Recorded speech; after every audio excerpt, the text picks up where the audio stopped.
All right, so we're out here moving a trap today, and got our friend the crop duster who's clearly tried to dive bomb us. So hang on, he's so much rain they can't get to the peanuts with the sprayers. So that's when the planes come in. I'm gonna come over here. You'll get a kick out of this. You gotta hang on. Here he comes.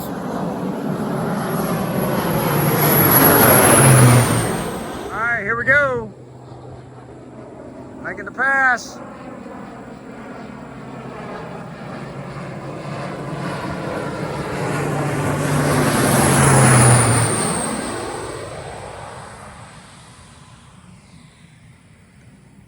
So we are definitely sweating like Wyatt in church. Going to show you a quick thing here on how we do our T-post with our gate. The gate doesn't require a T-post. We like T-posting the gates. Specifically because when the gate is up, you'll notice a lot of times what hogs do is they wrap around these gates. They come in the gates and they'll get on them and they rub. We don't want any shaking and rattling and rolling. The T-posts just give it a little extra support to keep some of that rattle down. The other thing is the way that we attach ours is with a big zip tie and Gorilla Tape. We've talked about this in other videos. We want that gate to flex like the whole system does. And so if it's a really rigid mount, it's not going to do what we want. We want it to support the gate, but if they hit it hard enough, it'll actually break it. So the failure point in these zip ties, these big zip ties right here, is that clip. Inside that clip is where it'll fail. So you'll see the way we put it on, we kind of wrap the zip tie around it, put Gorilla Tape. We've seen them hit the gate so hard that it will literally pop a big wad of Gorilla Tape and zip tie off. And by that time they come out of steam and then they just kind of quit. But if you use something really solid, it's not going to give, and we want it to give. So I'm going to show you real quick how we do that, and then we're going to keep setting the strap up. So basically what we do, I'm going to lean down here with my fancy camera mount on the tree, is we're going to take the zip tie, we're going to go around the gate frame. We usually come down about 2 notches off. These are 5-foot T-posts. And then what we do is we go around it, pull it tight to the frame. See how I'm getting it nice and good. And then what we do with our handy dandy Gorilla Tape,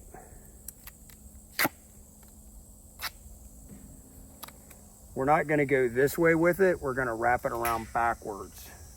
Okay. So that way it's even got more, strength to it. We'll take a small piece of Gorilla Tape to hold it in place, just like that. And then we'll take a bigger piece of Gorilla Tape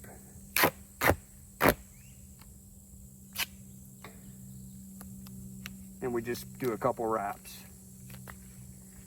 The zip ties are nice if you're moving traps a lot. You can just come in with a pair of snips or a sharp knife, just cut it and go. So hopefully that gives you an idea. Like I said, we've seen it where they'll break that locking mechanism. We've seen it where they'll break the whole thing. But what happens typically is they'll hit one of these panels and the gate will shift, and we want the gate to shift. We want some give to it, because it's better than them bending the gate or really bending a panel. Again, a lot of our bent panels and bent gates we see from customers is due to the fact that they're responding in the daytime.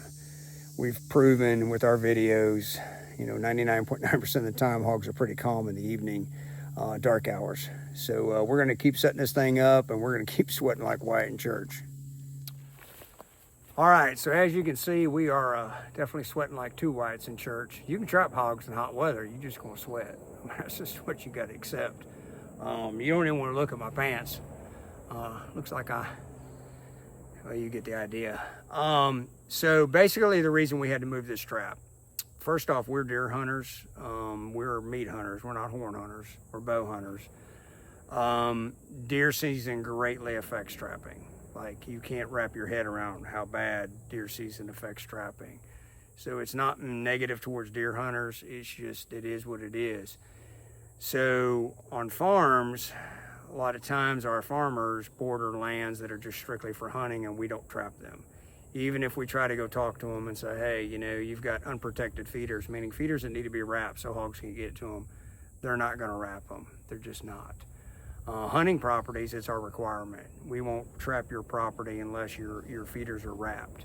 And the University of Texas has done a study on it. You got questions, shoot us an email or call or whatever. We'll send you that link. And it's a very good system, and we've done videos on it. Wrap those deer feeders so hogs can get to it. In this particular case, deer season is coming upon us within the month. We know where that trap was at, it'll be worthless. Too many open food sources, neighboring properties are pushing corn already, so we had to move to counteract that to help protect our farmers' land. Even if we try to talk to them, they're just not gonna listen. It's gonna be like, hey, we're gonna feed our deer. If hogs come, we're gonna shoot them. Please don't shoot them, we're trying to trap them, don't care. And then when steer season's over at the end of January, then they disappear until August. So it's kind of what you have to do when you trap 365, 7 days a week like us. Our crop duster is still spraying, and we've been here for about 2 or 3 hours now, really working on camera angle. I'm gonna buzz you around, show you the setup, how we did it. The trap is fully up. Before we buzz out of here, we'll pop a couple panels, and we've got the ice camera, we got a mine texting camera, 4-leg on-time feeder, not the newest gate, not the oldest gate for Jaeger Pro, and 12-panel system. So hopefully that'll kind of give you an idea. So hang on, here we go. We got some thunder in the background, so we kind of need to put a wiggle in it. We got a chief trap to pull from planting season. So it is beginning of August. There's our, just showed you the ice camera, and then we've got our 12-panel Jaeger Pro.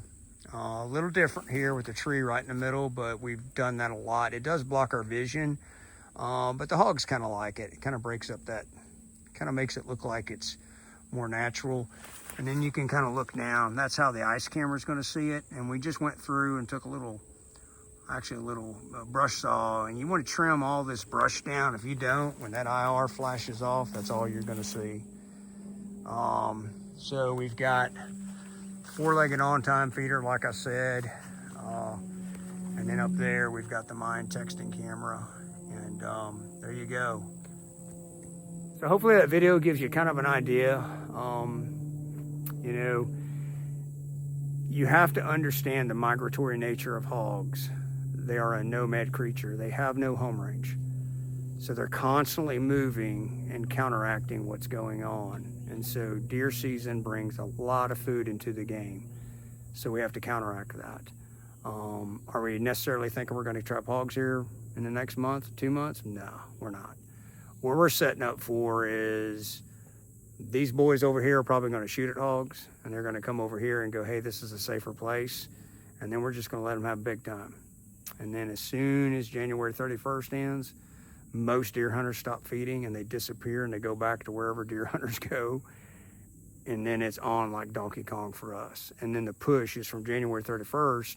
If it's near a sweet corn field, which we'll be planting in February, then it's a push then. Or if it's not sweet corn, then it's regular corn and peanuts, coming in April. It's all about crop rotation. It's all about working with your farmers. It's all about understanding how all of that works and how everything plays into it. If they're gonna clear cut a land strip, anticipate a hog migration. Thermal work, dogs, all of it makes hogs push around. And so, people will ask all the time, like, hey, do you think there's any hogs in my property? The answer is yes. It just depends whether or not they're gonna stay there. There's always gonna be a boar on your property. He's just always looking for a hot sow or a hot meal. Not necessarily a hot meal, but you get the point. So hopefully the video helps. Give us feedback. We don't know what we're doing here, but we're just trying to educate y'all. Have a good day. We got to get going.